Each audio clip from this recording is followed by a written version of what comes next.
দুনিয়ার কোনো পাখি দেখবে না, দুনিয়ার কোনো মানুষ দেখবে না, কোনো ভক্তবৃন্দ তোমার দেখবে না। তুমি চাইলেই জায়গার মধ্যে আমার সাথে জেনার কাজের মধ্যে লিপ্ত হয়ে যেতে পারো। জুরাইজ দেখে বলে, এই খারাপ মহিলা, তুমি বলতেছো কোনো পাখি আমারে দেখবে না, কোনো ভক্ত দেখবে না, কোনো মানুষ দেখবে না। আমি তো দেখতেছি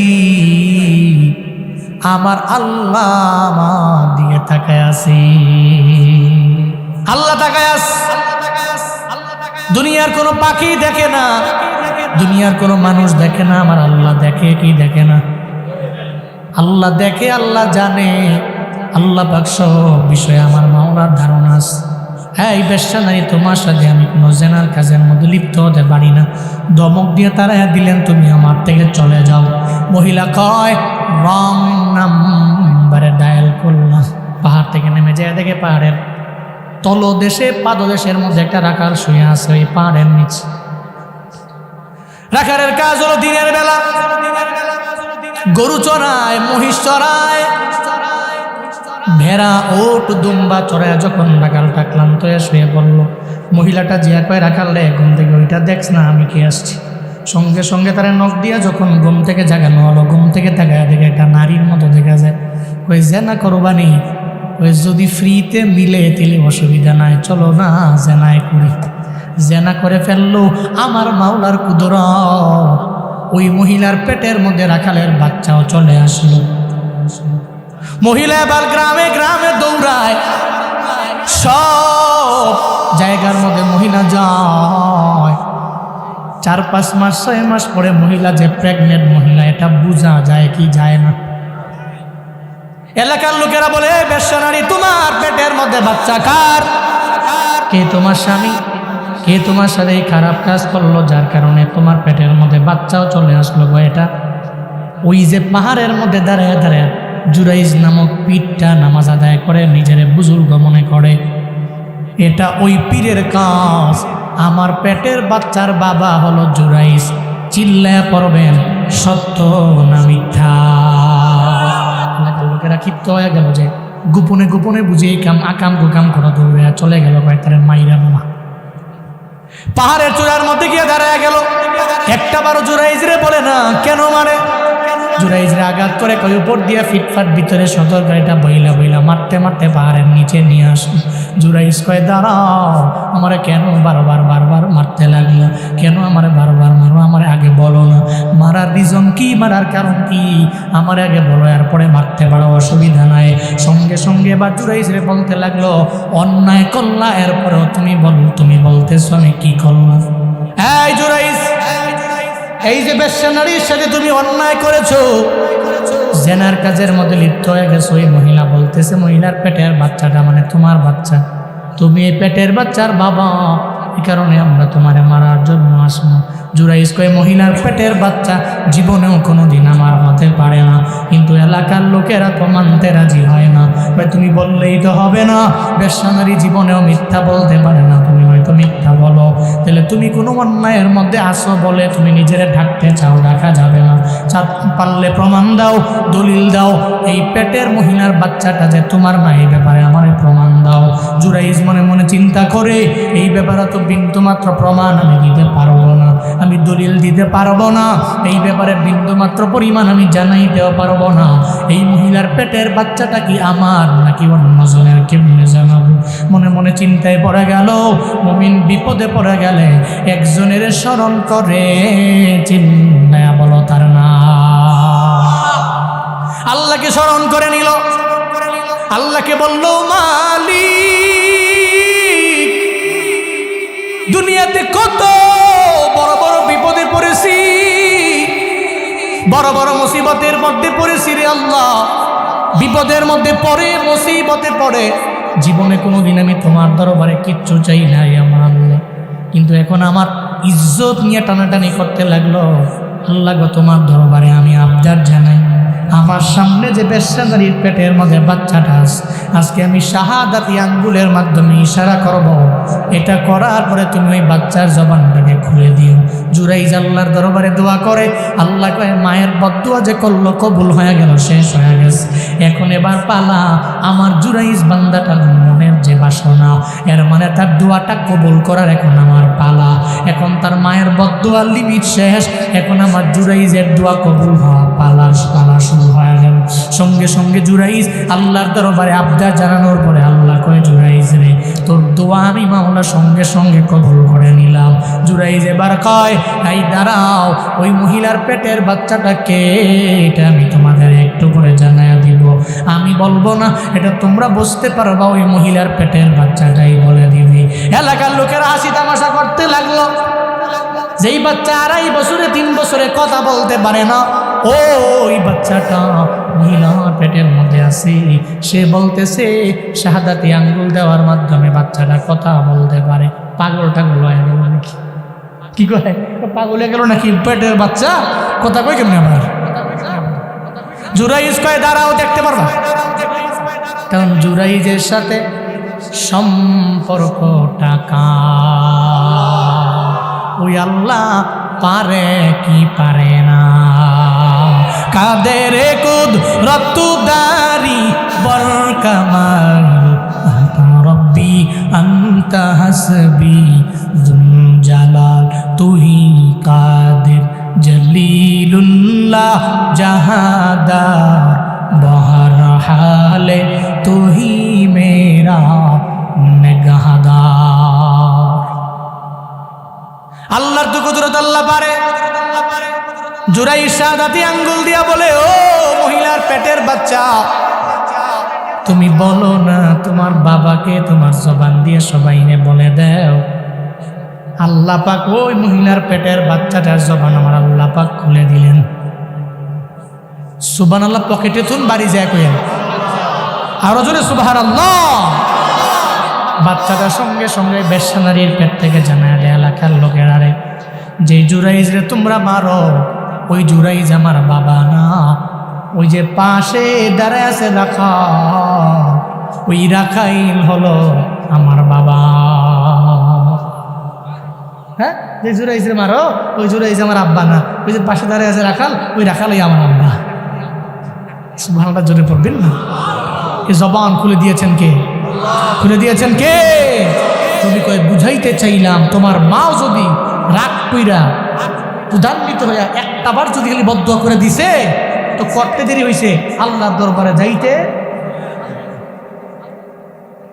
এই জন্য মা বোনরা, এবার আপনাদেরকে রিকোয়েস্ট করি, কোথায় কোথায় ছেলেকে ধমক দেন, কোথায় কোথায় আপনি ছেলেকে আঘাত করেন।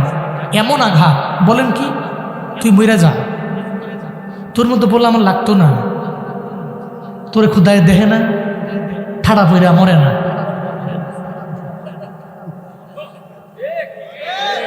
বলে কি বলে না? আমার মা বোনরা দেখছে, মা বোনরা রিকোয়েস্ট করি, আমি মনে করবেন আপনার একটা ছেলে কুমিল্লা থেকে এসে আপনাকে অনুরোধ করেছে, জীবনে কোনোদিন কোনো সন্তানকে ঠাড়া পইরা মরে না, তারে খুদায় দেখে না। আপনার ভাষায়, আমি তো আপনার ভাষা পারি না, আপনাদের ভাষায়ও জীবনে কোনোদিন সন্তানদেরকে এগুলো বলা যাবে। কারণ মা যদি হাসি তামাশায়, রং তামাশায়ও এই কথা যদি একটা বার যদি বলে দেয়, খোদার কসম বুলেট মিস হবে, এই সন্তানের জন্য ওই মায়ের বদদুয়া মিস হবে। হযরতে জুরাইজ তার প্রমাণ, তার দলিল। এই জন্য মা বোনরা এটা করা যাবে না। আর আব্বা, আমার মা বোনরা কিন্তু এই লাইনে একটু অগ্রগামী, কি জানেন? লানত বেশি দেয়, কোথায় কোথায় অভিসম্পাদ। নবীজি মেরাজে গেলেন, যা দেখে জাহান্নামে অধিকাংশ নারী দেখা যায়। নবী বললেন, জিবরাইল, এই জাহান্নামের মধ্যে এত পরিমাণে নারী কেন? এত নারী কেন জাহান্নামের মধ্যে দেখা যায় বলো না? কয় নারীদের 2টা দোষ আছে। কয়টা দোষ আছে? কয়টা দোষ আছে? 1 নম্বরে নবীজি বললেন, নারীদের 1 নম্বরে দোষ হলো লানা, অধিকাংশ পরিমাণের লানত দেয়, অভিসম্পাদ দেয়। দুই নম্বর নবীজি বললেন ওয়াতাকফুরনাল আসীরা, নারীরা স্বামীর অবাধ্য হয় বেশি। 30 বছর 35 বছর পর্যন্ত স্বামী আইনা খাওয়াইলো, এখন স্বামীরে মহাব্বত করে ভালোবাসে। হঠাৎ করে একদিন বলল আনতে পারে নাই, সঙ্গে সঙ্গে বলে তোমার সাথে জীবন কইরা সংসার কইরা আমার জীবনটা তেজপাতা, এমন নারী আছে না না? ওয়াসাইনাল ইনসানা বিওয়ালিদাইহি হামালাতুহু উম্মুহু ওয়াহনান আলা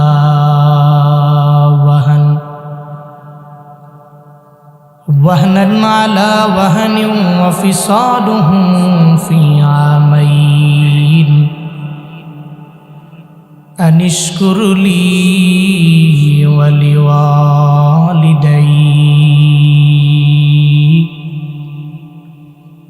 ইলাইয়াল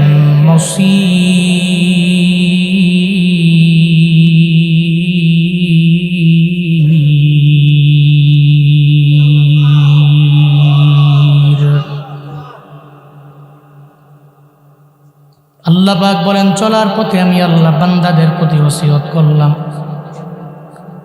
হ্যাঁ আমার বান্দারা, জীবনেও কোনো দিন তুমি তোমার আব্বা আম্মার সাথে কোনো অন্যায় আচরণ করতে পারবা না। আমি আল্লাহ ইবাদতের পাশাপাশি এটা ফরজ বানায়া দিলাম। মৃত্যু পর্যন্ত নামাজ পড়া তোমার উপরে বান্দা যেমন ফরজ, মৃত্যুর আগ পর্যন্ত আমি রবের ইবাদতের পরে তোমার মা বাবার প্রতি ভালো ব্যবহার করা এটাও তোমার উপরে ফরজ।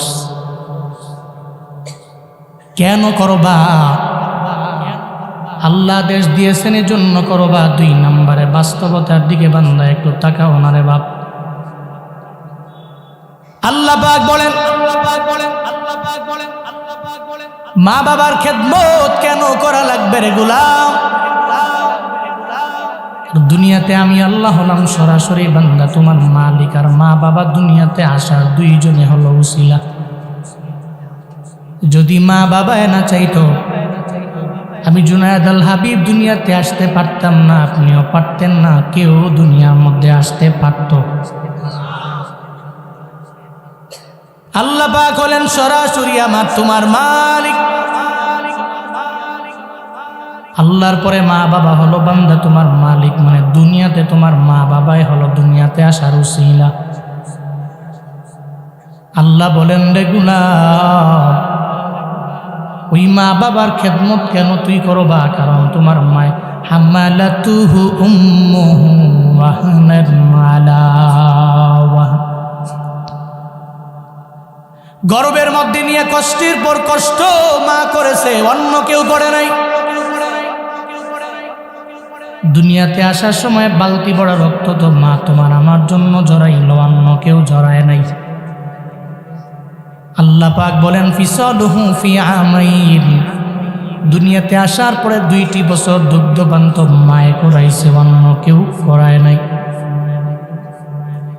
এই জন্য সাহাবী মায়ার নবীর দরবারে গিয়া বলে পয়গম্বর মান্না হাক্কু বিহুসনে সাহাবাতি, আমার কাছে সৎ ব্যবহার পাওয়ার অধিক হকদার কে নবী আপনি বলেন না।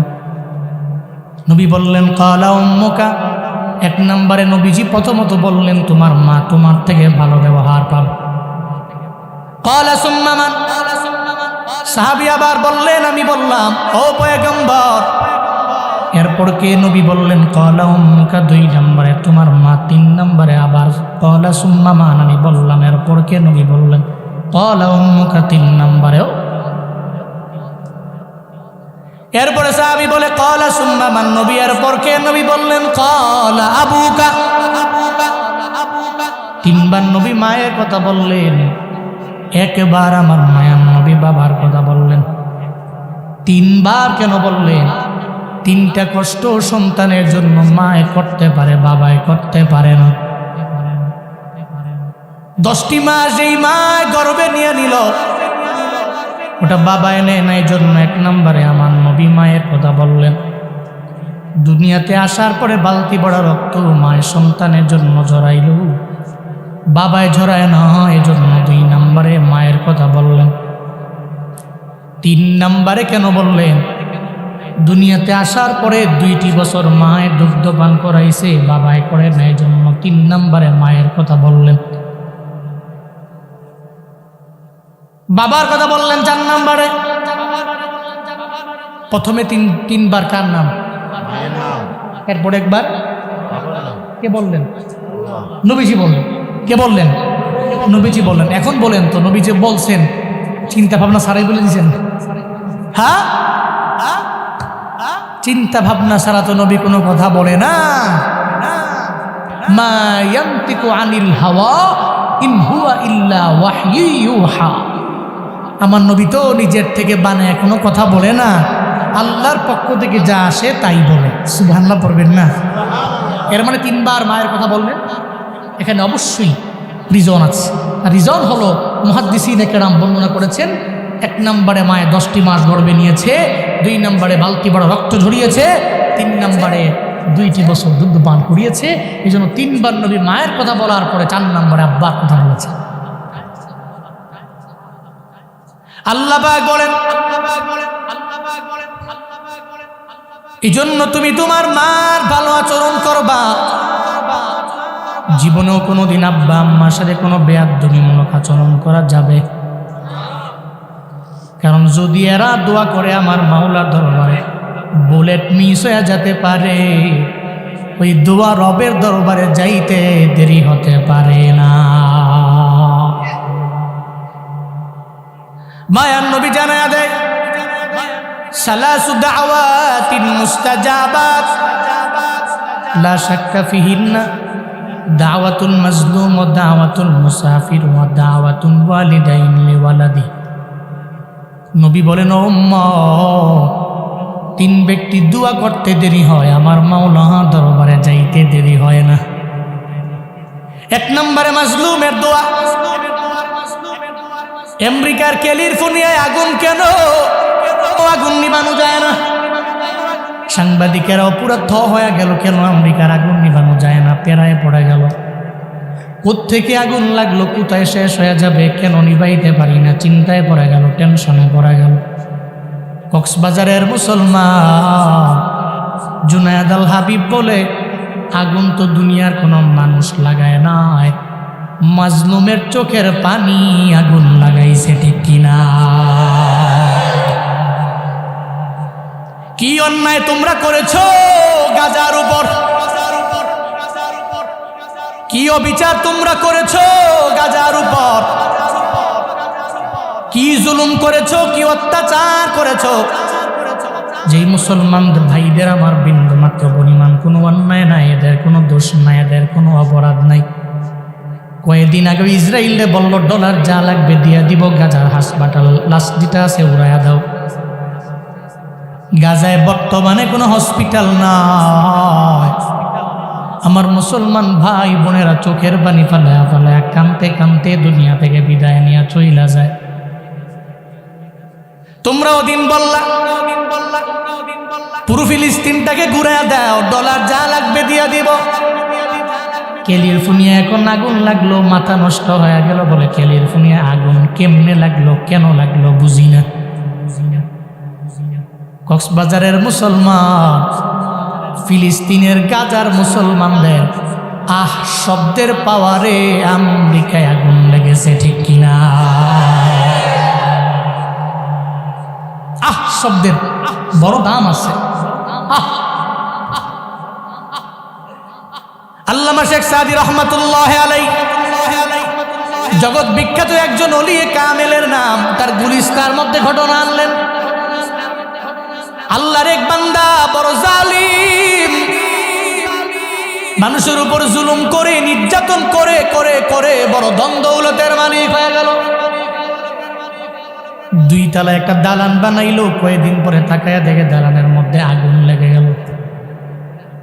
দালানের পাশে দাঁড়ায় দাঁড়ায় চোখের পানি ফালায়া ফালায়া কান্না করে কয়, দালানে আগুন কেমনে লাগলো জানি না। বুজুর্গ পাশ দিয়া হেঁটে যায়, কাই জালেম চোখের পানি ফালায়া তুমি কেন কান্না করো বলে দাও।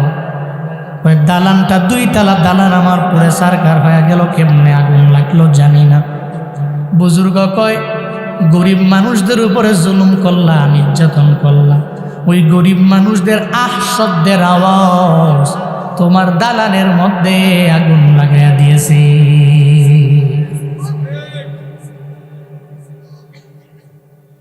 এই যে স্বৈরাচারীরা দুনিয়া থেকে চলে গেল, মানে বাংলাদেশ থেকে বিদায় নিয়ে চলে গেল, দুনিয়া থেকে চলে যাওয়ার মতো হালত, মনে হয় যেন মইরাই গেছে, জীবিত হয়ে নিজের মরণের মতো মনে হয়, কেউ না মনে না নাম নেই, কেউ নিলেও কয় 3 বার সেফা লাগে। হ্যাঁ, কি পাওয়ার ছিল এদের, কি ক্ষমতা ছিল এদের। মাহফিলের পারমিশন দিলে মাহফিল হবে, পারমিশন না দিলে মাহফিল হবে না। কি পাওয়ার ছিল এদের। দেশটা মুসলমানদের না হিন্দুদের বুঝার কায়দায় ছিল না। হুজুরে কথা বলতে গেলে কয় কথা বলবেন, ঠিক আছে, আমার নেতার বিরুদ্ধে গেলে ওই কথার প্রয়োজন নাই। এই সমস্ত মাজলুম সুতারা, মাজলুম বক্তারা, মাজলুম কমিটিরা দীর্ঘ 16 বছর এই জুলমের রসানলে, অত্যাচারের কবলে পড়ে বহু রবের দরবারে কান্না করেছে। বাংলাদেশে এমন কিছু ব্যক্তি আছে যাদের চোখের পানি আমার মনে হয় আরশে মুআল্লা পর্যন্ত কম্পিত করেছে।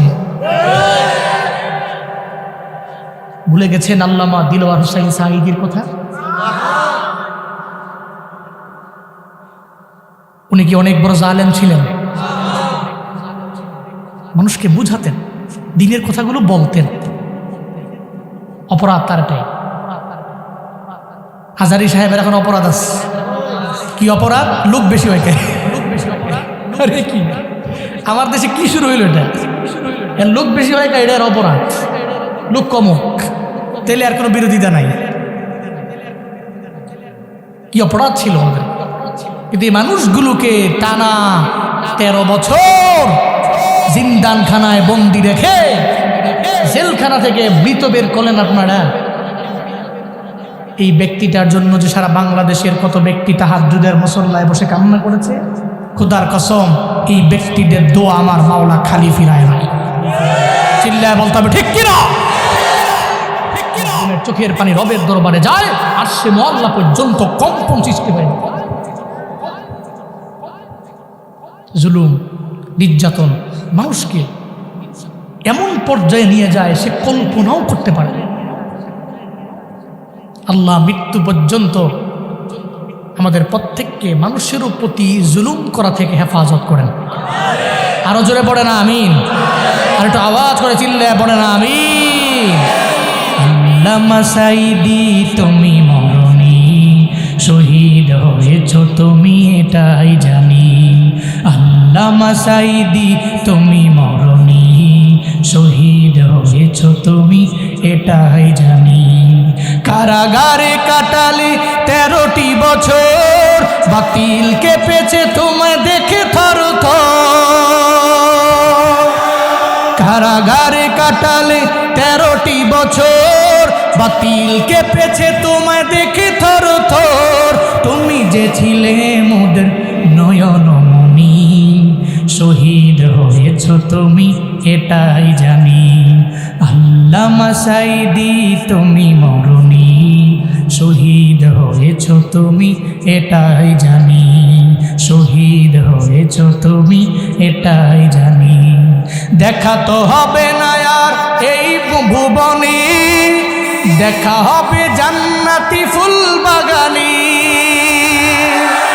দেখা তো হবে না আর এই জীবনে, দেখা হবে জান্নাতি ফুল বাগানে। এই আশা কবুল করো আল্লাহ তুমি, শহীদ হয়েছ তুমি এটাই জানি। আল্লামা সাঈদী তুমি মরণী, শহীদ হয়েছ তুমি এটাই জানি। আল্লামা সাঈদী তুমি মরণী, শহীদ হয়েছ তুমি এটাই জানি। শহীদ হয়েছ তুমি এটাই জানি। ঠিক কিনা? আমার বন্ধু তাশরিফ আল্লামা সাঈদী যিনি মারা গেছেন রাতে, ও রাতেই ফোন করেছে, বন্ধু সাইদি সাহেবের নামে দরজ নিয়ে একটা গান লিখছি, আমাকে গাও। পরের দিনই স্টুডিওতে গিয়েছে, টিউন হাতে গিয়ে রেকর্ড দিচ্ছে। এখনো মাঝে মাঝে সে আমার বলে, বন্ধু সে গান আমার বাংলাদেশের মানুষ নয়, সারা বিশ্বে যত মুসলমান আছে এবং বাংলা ভাষাভাষী মুসলমান যারা এমনভাবে এটাকে অ্যাকসেপ্ট করেছে, এর মানে বোঝা যায় আল্লামা সাঈদী রহিমাহুল্লাহকে এই জনপদের মানুষগুলো কত পরিমাণে ভালোবাসে। আল্লাহ ওনার কবরকে জান্নাতুল ফিরদাউসের আলা মাকাম বানিয়ে দেন।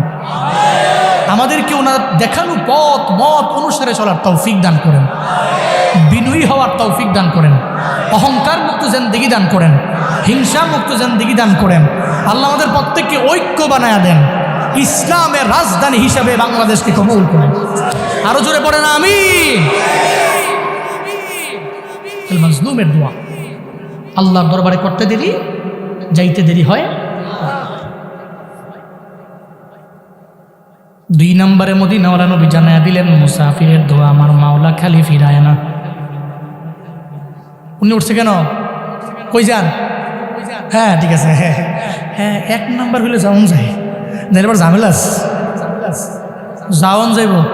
এমনি 1 কইবেন, 2 কইবেন, এরপর উঠবেন, উঠতেন না। পরে কিন্তু উঠলে আমাদের নিয়ে 5 মিনিট বয়ান হইব, পরে আমারটা বইয়েন কোন মারহাবা। আর জুড়ে কোন আমি। 2 নম্বরে মুসাফিরের দোয়া আমার মাওলা খালি ফিরায় না। মুসাফিরের দোয়া রবের দরবারে করতে দেরি, কবুল হতে দেরি হয় না। 3 নম্বরে মায়ার নবী বলেন, ও আমার উম্মতেরা, তোমার আব্বা আম্মা যদি চোখের পানি ফালায় রবের দরবারে দোয়া কইরা দেয়, দোয়া করতে দেরি হবে, আল্লাহর দরবারে যাইতে দেরি হবে না। আল্লাহর দরবারে কবুল হয়ে গেল। ওয়াইস আল কারনী রাহমাতুল্লাহ আলাইহি ইয়ামেনের কর্ণ অঞ্চলের জঙ্গলের মধ্যে বসবাস, মায়ের খেদমত করনেওয়ালা একজন সন্তানের নাম। আল্লাহর এমন এক অলির নাম, আল্লাহ যারে মুস্তাজাব দাওয়া বানায় দিয়েছে। দোয়া করতে দেরি হয়, আল্লাহর দরবারে যাইতে দেরি হয় না। বলেন সুবহানাল্লাহ। ওয়াইস আল কারনী কর্ণ অঞ্চল থেকে আমার মায়া নবীরে দেখার জন্য বড় আশেক, বড় পাগল। হঠাৎ করে একদিন মায়ের দরবারে গিয়া মায়েরে বলে, মা তুমি আমারে বিদায় দাও, আমি নবীর দরবারে যাব, মানে মদিনায় যাব। মা কয়, ওয়াইস রে, তুমি যদি আমারে ফালায়া মদিনায় যাও, তাইলে তো আমি মায় কেমনে আমার সময়টা কাটাবো? আমার আর ছেলেও নাই, আমার আর মেয়েও নাই, আমার খেদমত, আমার সাহায্য সহযোগিতা কি করবে বলো না?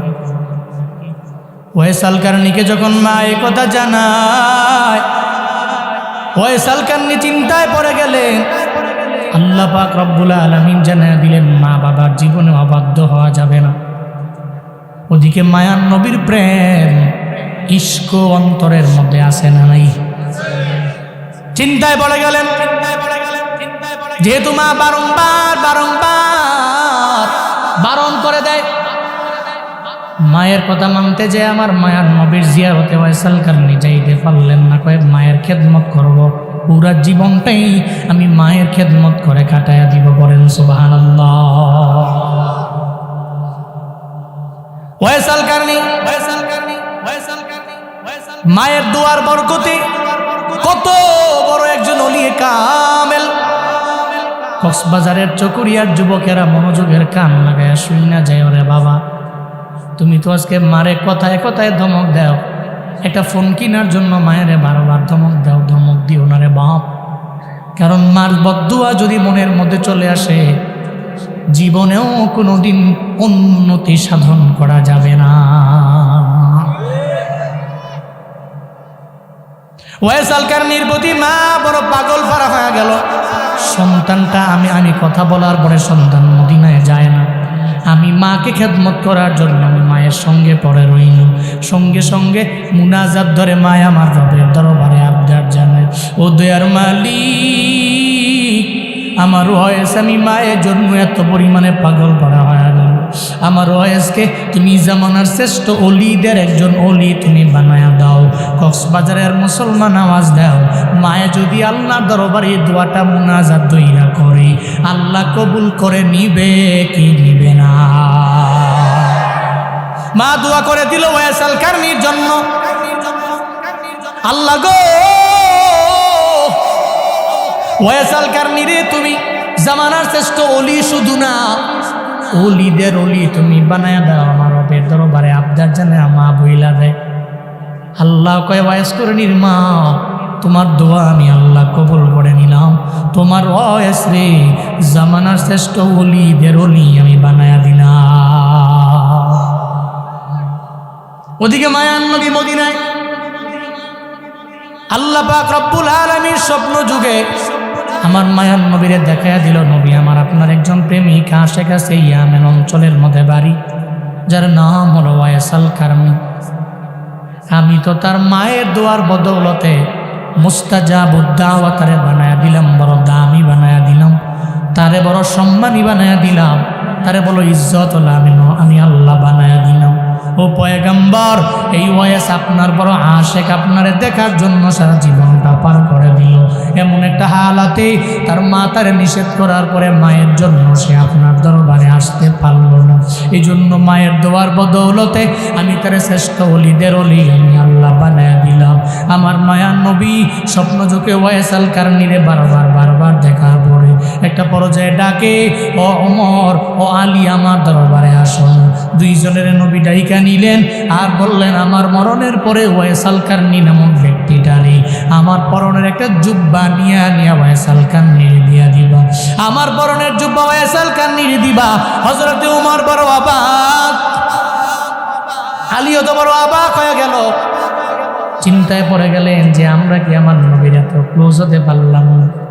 নবী আমগরে জুব্বা দেয় না, ওয়াইস আল কারনিরে জুব্বা দিয়া দেয়। ওই নবী গো, ওয়াইস আল কারনিরে আমরা চিনিও না, আমরা দেখিও নাই, কেমনে তারা দেখলে চিনব? আমার মায়ার নবী কয়, রে ওমর, ওয়াইস আল কারনির চেহারা হবে এমন, ওয়াইস আল কারনির চোখ হবে এমন, নাক হবে এমন, কান হবে এমন, তার বডি হবে এমন এমন, তার হাতের মধ্যে একটা সাদা দাঁত থাকবে। এটা দেখার পরে তোমরা ওয়াইস আল কারনিরে চিনতে পারো না। হযরতে ওমর কয়, নবী, ওয়াইস আল কারনি জীবনেও কোনোদিন আপনার দরবারে আসে নাই, চিনেন কেমনে? চিনেন কেমনে? মায়ান নবী বলে, রে ওমর, আমি ওয়াইস আল কারনিরে জীবনে দেখি নাই, সরাসরি দেখি নাই, তবে শুনে না, স্বপ্ন যুগে একবার দুবার না, আল্লাহ বহুবার ওয়াইস আল কারনিরে আমারে দেখায়া দিয়েছে। একবার দুবার না, বহুবার ওয়াইস আল কারনিকে আল্লাহ পাক স্বপ্ন যুগে আমরা দেখাইছে। মায়ার নবীরে কেউ যদি স্বপ্ন যুগে দেখে, জান্নাতটা তার জন্য ওয়াজিব, জাহান্নাম হালাল না হারাম? চকরিয়ার যুবক, জীবনে যদি স্বপ্ন যুগে আমার মায়ার নবীরে দেখতে পারো, জান্নাত তোমার জন্য ওয়াজিব, জাহান্নাম তোমার জন্য হারাম। দেখবো কেমনে? জীবনে তো আমার মায়ার নবীরে আমি দেখতে পারবো না, আমল নাই। একটা আমল শিখাই দিয়া যাই রে বাপ, এশার নামাজটা আদায় করে ঘুমানোর আগে যদি তুমি 100 বার করে দুরূদ পড়ে আমার আল্লাহর উপরে তাওয়াক্কুল করে রাতের বেলা ঘুমায়া যাইতে পারো, একদিন, দুদিন, 3 দিন, 1 মাস, 1 বছর, 1 যুগ চলে যেতে পারে। কোনো একটা রাতের বেলা আমার মায়ার নবীর সাথে মুলাকাত হয়ে যেতে পারে। কি আমল? ঘুমানোর আগে ওযু অবস্থায় কয়শো বার? 100 বার।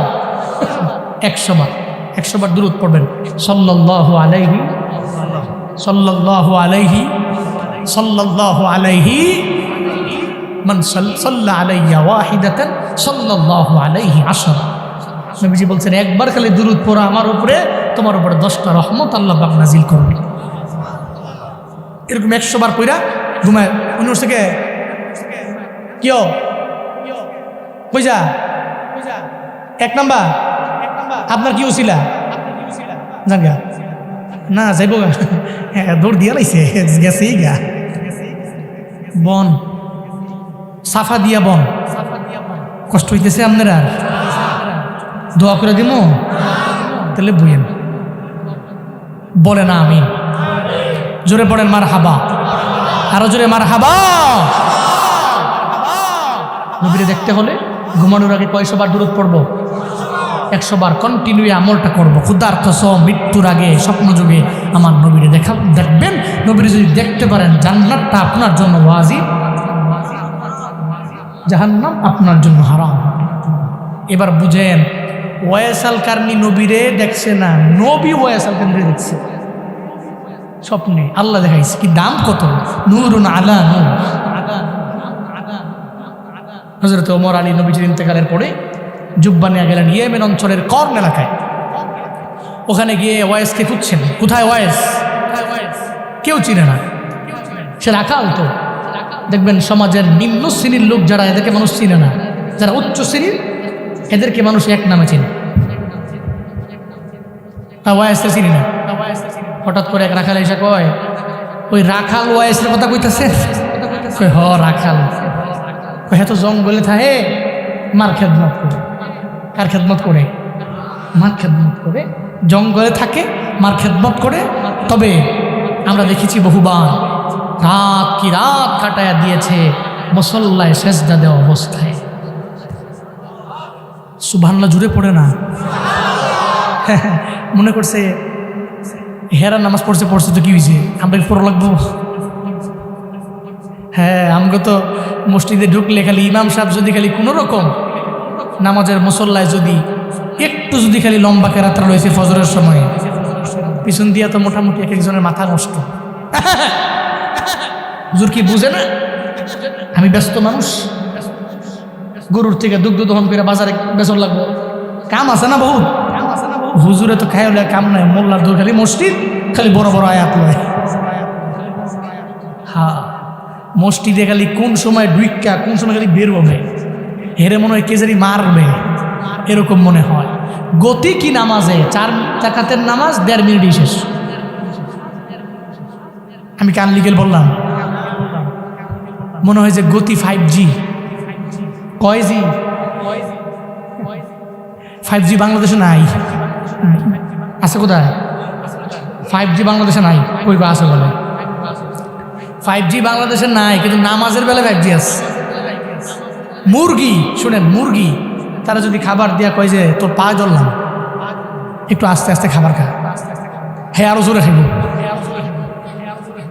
মুসল্লি কিছু আছে, এর যদি পাও গিয়া ধরেন যে ভাই রিকোয়েস্ট করলাম অন্তত পক্ষে একটু খুশু খুজুর সাথে রিল্যাক্সে নামাজটা পড়েন, হ্যাঁ আরো জোরে পড়বেন। রুকু থেকে তো সোজা হয়ে দাঁড়ায় না, সময় কই। সিজদা থেকে সোজা হয়ে তো বসেই না, সময় নাই তো, ব্যস্ত তো। কি দুনিয়া বিলানি কত ব্যস্ত। অথচ তারা বলছেন ওয়াইস আল কারনিরে চিনি, সে রাতের বেলা রাত কি রাত সিজদায় কান্নাঘাটি কইরা রাত কাটায় দিস। ওমর আর আলীর বুঝতে আর বাকি না, এটা ওয়াইস আল কারনিরে ছাড়া কেউ হতে পারে না। জঙ্গলের কিনারায় গিয়া বলে ওয়াইস আল কারনি, নবী পাঠাইছেন, আমি হলাম নবীর সাহাবী ওমর, উনি হলো নবীর সাহাবী আলী। নবীর পক্ষ থেকে তোমার জন্য আমার নবীর পক্ষ থেকে একটা জুব্বা গিফট নিয়ে আসলাম, জুব্বা নিয়ে আসলাম রে, ধরো না এই জুব্বাটা তুমি পড়ো না। ওয়াইস আল কারনি রে কই আপনারা মনে হয় ভুল ওয়াইস রে পাইছেন, সঠিক ওয়াইস রে পান নাই। কয় না না আপনি ভুল না, আপনি সঠিক। হয় না না আমি ভুল, কারণ হলো আমার এমন কোনো আমল নাই, আমার এমন কোনো পুঁজি নাই যে আমলের কারণে নবী আমারে জুব্বা পাঠাইতে পারে।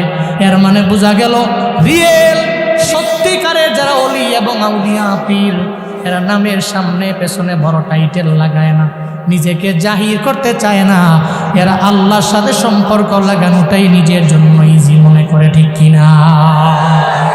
আর ভুয়া যারা দেখবেন সামনে লাগাইতে লাগাইতে বেটার মূল নাম খুঁজে পাওয়া গেছে।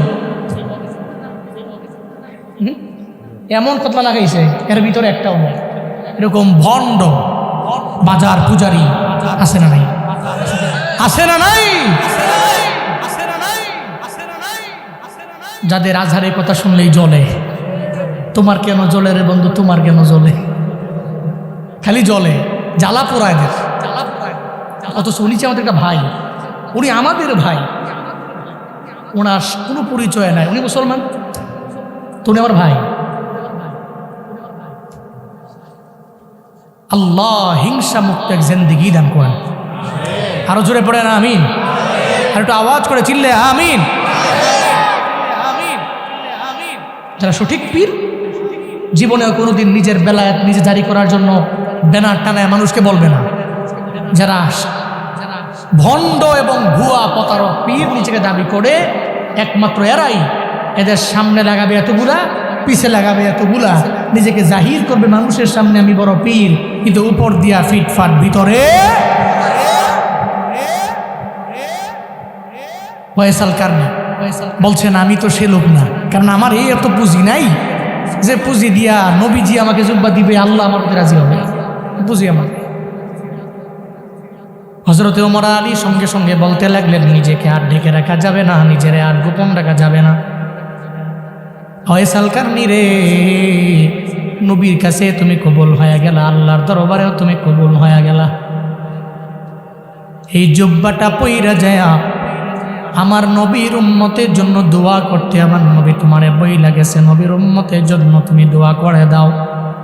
জুব্বাটা পইরা যায় যখন সিজদার মধ্যে ফয়সাল কারনি পড়ে গেল, সিজদার মধ্যে পইরা সঙ্গে সঙ্গে মালিকের দরবারে আবদার জানায়, আল্লাহ গো তোমার সাথে আমার যে সম্পর্ক ছিল আমি আর তুমি সারা দুনিয়া কেউ জানতো না, এখন তুমি তোমার বন্ধুরে জানাইয়া দিলা, আবার তোমার বন্ধু ওমরের জানাইলো, আলীরে জানাইলো। ও দয়ার আল্লাহ তুমি আমার এই রিলেশন কেন জানাইলা? যেহেতু তুমি আমার এই সম্পর্ক প্রকাশ করে দিয়েছো, আল্লাহ কতিলে অসুবিধা নাই, তোমার নবী বলছে নবীর উম্মতের জন্য দোয়া করতে আমি এই সিজদার মধ্যে থেকে উঠব না। আজকে যদি তুমি আমার নবীর শতভাগ উম্মতের মাফ করে না দাও, আমি সিজদা থেকে আমি উঠব না। এক নম্বরে সঙ্গে সঙ্গে বলল, আল্লাহ গো তুমি আমার নবীর সমস্ত উম্মতের মাফ করে দাও। আল্লাহ কইরে ফয়সাল কারনি পাগলা, পাগলামি করলে হবে না রে, কারণ শতভাগ মানুষের ভিতরে জেনাকারী আছে, শতভাগ মানুষের মধ্যে বেনামাজি আছে, শতভাগ মানুষের মধ্যে যারা ইসলাম ধর্ম কবুল করে না এরাও তো আছে। না রে না, তুমি যদি বলো আমি শতভাগ মাফ করতে পারবো না, এরপরেও মানতে রাজি না। আল্লাহ পাক বলেন ফয়সাল কারনিতে আমি আল্লাহ 10 ভাগ মাফ করে দিলাম, এরপরে মানতে চায় না, ওই আল্লাহ শতভাগ মাফ করা লাগবে। আল্লাহ কয়ে যাম আমি 20 ভাগ মাফ করে দিলাম, এরপরে ফয়সাল কারনি কয় হবে না, কয়ে যা তাহলে 30 ভাগ মাফ করে দিলাম, এরপরেও কেউ হবে না। আল্লাহ কয় রে ফয়সাল কারনি চাও 40 ভাগ মাফ করে দিলাম, সুবহানাল্লাহ পড়বেন না। এরপরে কয়েছে কয় না হবে না, কি কয় হবে না, শতভাগই লাগবে। হঠাৎ করে ওমর আর আলী এসে ডাক দেয়, কিরে ওয়েস আমাদের বিদায় দাও। এটা বলতে দেরি সিজদা থেকে সোজা উঠাই সালাম ফিরে হযরত ওমর আর আলী রে কয়, নবীর সাহাবারা যদি আমার আজকে সিজদায় ডাক না দিতেন তাহলে আমি আল্লাহর সাথে এমন সম্পর্কে জড়াইছিলাম, আল্লাহর সাথে এমন কথা বলতেছিলাম, নবীর উম্মতের 40 ভাগকে মাফ করে লইছি, 100 ভাগই মাফ করে লইতাম। আরো জোরে চিল্লে পড়া যাবে না সুবহানাল্লাহ? হ্যাঁ, সত্যিকারের আউলিয়া কেমনে হলো? মায়ের দোয়ার বদৌলতে। কার দোয়ার বদৌলতে? কার দোয়ার বদৌলতে? জীবনে সফল হতে হলে, উন্নতির সর্বোচ্চ মাকামে পৌঁছতে হলে জুনায়েদ আল হাবিবের স্লোগান, মায়ের দোয়ার কোনো বিকল্প নাই, কোনো বিকল্প নাই। জুনায়েদ আল হাবিব কেমনে বয়ান করি, কেমনে বয়ান করি, কেমনে দৌড়াই, কেন রে এত মা বাবা করি, কেন এত আব্বা আম্মার বয়ান করি? ইলমের পাওয়ারে দৌড়াই না, হিলমের পাওয়ারে দৌড়াই না, আমলের পাওয়ারে দৌড়াই না। কেউ যদি আমার জিজ্ঞেস করে কেমনে পারেন, আমি প্রথম নম্বরে বলি একমাত্র আল্লাহর দয়া, 2 নম্বরে আমার আব্বা আম্মার দোয়া। ওই মা বাবার দোয়া নিয়ে চলিও চকরিয়ার মুসলমানেরা, যাদের দোয়া আল্লাহর দরবারে কবুল হয়ে যায় এদের দোয়া নিয়ে বান্দা তুমি আগে যাও, এদেরকে সম্মান করে করে নিজের জীবনটারে পার করে দাও। আল্লাহ পাক রব্বুল আলামিন তো জানাইলেন মৃত্যু পর্যন্ত তুই আমার ইবাদত করবা, মৃত্যু পর্যন্ত তুমি মা বাবার খেদমত করা লাগবে। আব্দুল্লাহ ইবনে মাসউদ রাদিয়াল্লাহু তাআলা আনহু আমার নবীর দরবারে গেলেন, নবীর দরবারে যা জিজ্ঞাসা করলেন নবী আমার, তিনি বলেন সালতু রাসূলুল্লাহি সাল্লাল্লাহু আলাইহি ওয়াসাল্লাম, আমি নবীকে জিজ্ঞাসা করলাম ও পয়গম্বর আমার, আইয়ুল আমালি আফজাল, এই পৃথিবীর মধ্যে সবচেয়ে দামি আফজাল আমল কোনটা? 1 নম্বরে ক্বালা, নবীজি বললেন as-সালাতু লিওয়াক্তিহা, 1 নম্বরে ওয়াক্ত মতো সময় মতো নামাজ আদায়, ওয়াক্ত মতো সময় মতো নামাজ আদায় করে।